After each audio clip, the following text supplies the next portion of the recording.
it up. It's a public sidewalk, sir. Not today, it's not. Not today, it's not. Well, you're staying right here, or else you're going to be on that sidewalk. All right? You want to be on that public sidewalk, or you want to be on that public? I sure can. Can you identify yourself? Who are you with?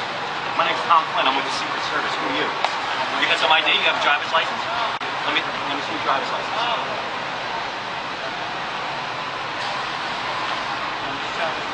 Well, hey, you asked me my identification. Let me see your identification. But I wasn't doing anything wrong. Why'd you need to see my identification? What was I doing wrong? Asking me to move to the... Listen, in about 2 seconds, you're going over to the other sidewalk. In about 2 seconds, you're going over to the other sidewalk. But do you understand why I asked you? And why you cannot ask me? Because this is the law.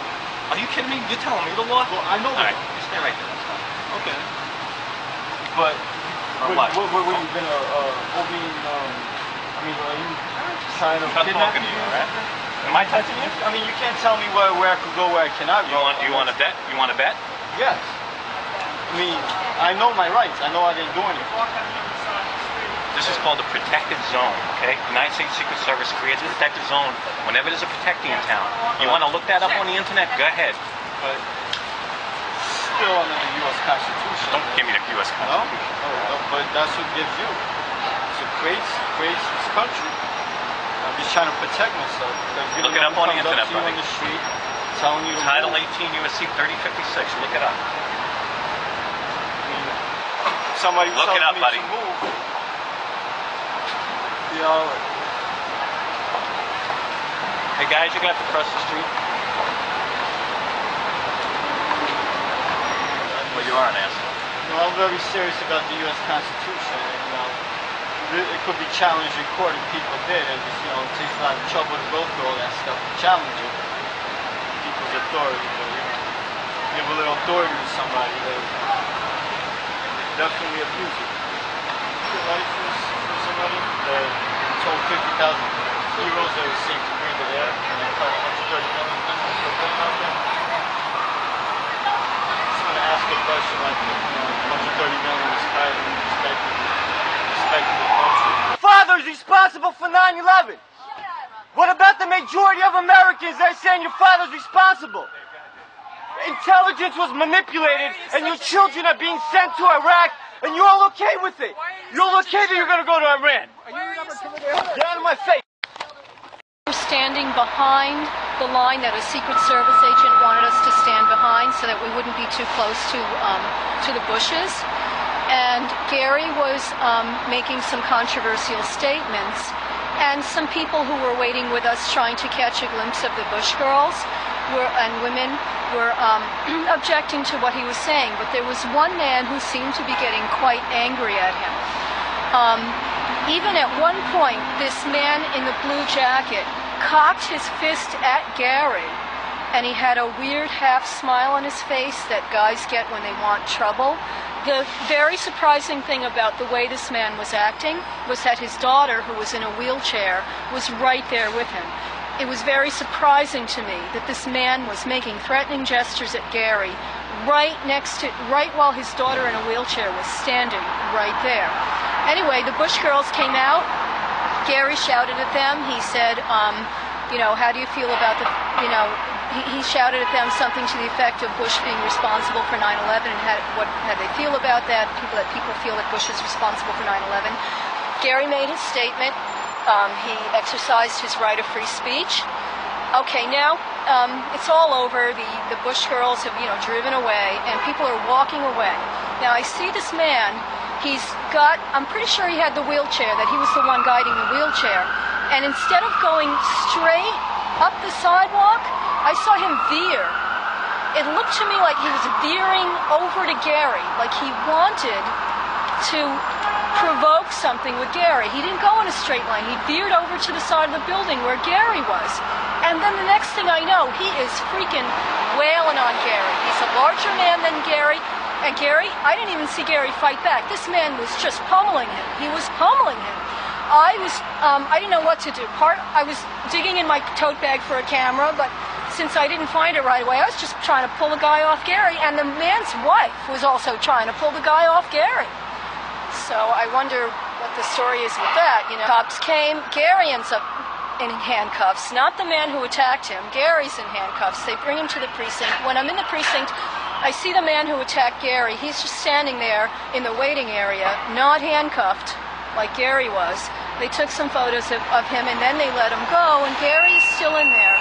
And I'm waiting to tell the police what I saw. I've been waiting a while, and I'll just wait as long as it takes. Anything else you want to share?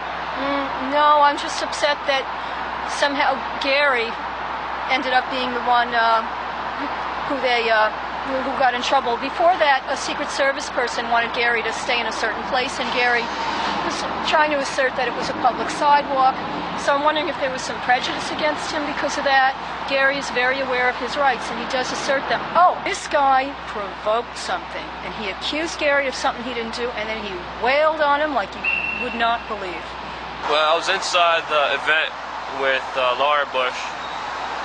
At the end of the event, Matt LePace got up and started making statements. At the time, a lot of Secret Service and a lot of big security guards just yoked him up, grabbed him up, and they started dragging him out.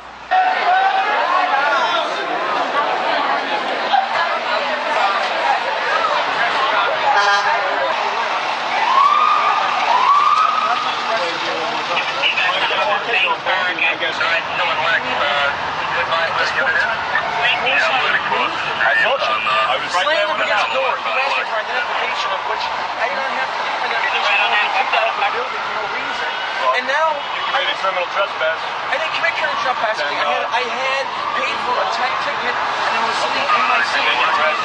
I was supposed to be picked up and removed and walked with them. I had a hard time believing that. Folks, do me a favor, just take a step back. You're making me very uncomfortable. Suspect of a crime. I'm a suspect of what crime? I was being kicked out. Very least criminal trespass, possible assault. I don't think you guys do me a favor, just back away, please. You back away, please. If I'm walking through New York City, you walk up to me and you ask for identification. I don't have to give it to you. You guys, just walk away, please. I'm doing my job. I'm a witness as well. The officer told me to stay here. The officers told me to stay here just because I could also get a statement on what happened. I'm probably screwed over right now.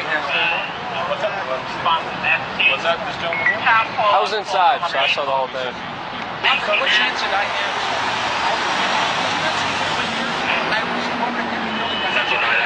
I was walking in the building. I picked me up, forcibly carried me out. I didn't resist. I didn't do anything. And after that building, and they left me alone. You asked for my identification, okay, of which I don't have to provide you. I did nothing wrong.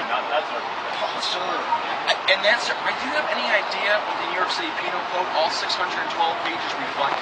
Do you have any idea what the first Bill of Rights is about, the Constitution? Freedom of press, freedom of speech, okay? You know what those things are? I don't want to be condescending or derogatory, officer, but at this point you are standing in violation of my First Amendment rights. Now I am sitting here, detained, without cause, no reason. Well, if I let you down, probably would have gotten my ass. Officer, unfortunately, I think I did you a favor. I was sitting in this car when he placed the handcuffs on me. He said that I was being placed handcuffs around me. Protection, or is it for your protection? Okay. I didn't get protection for being kicked out of a building, abused, okay?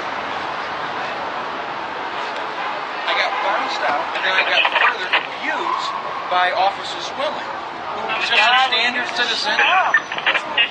Now you're telling me to shut up, Officer what? Officer Sonic. Listen, you guys are just people making a living here. I understand that. You have to respect the Bill of Rights and the Constitution. Seriously. It's the only thing that separates this country from absolute chaos. And if we don't have police officers who are in New York City, especially, that are willing to uphold the Constitution, we've got absolutely nothing. You are in violation of my First Amendment rights. I was never informed of why I was put in handcuffs. Now I'm being detained for no reason. Our Provocateur is trying to start a fight through organization. That's what happened today, where an unknown individual pummeled and assaulted one of our members for no reason, just for expressing his freedom of speech, which is a sad day. It's also sad seeing the police department in back of me arresting Gary and not the man who started the fight and on the altercation with Gary. These men were unjustly arrested. It's unfair that these police officers give all the police officers here in New York City a bad name. So we're going to keep standing up for what's right. We're going to keep standing up for the Constitution and standing up for justice and truth. And it's sad seeing the system Provocateur attacks on us to give us a bad name, to arrest us.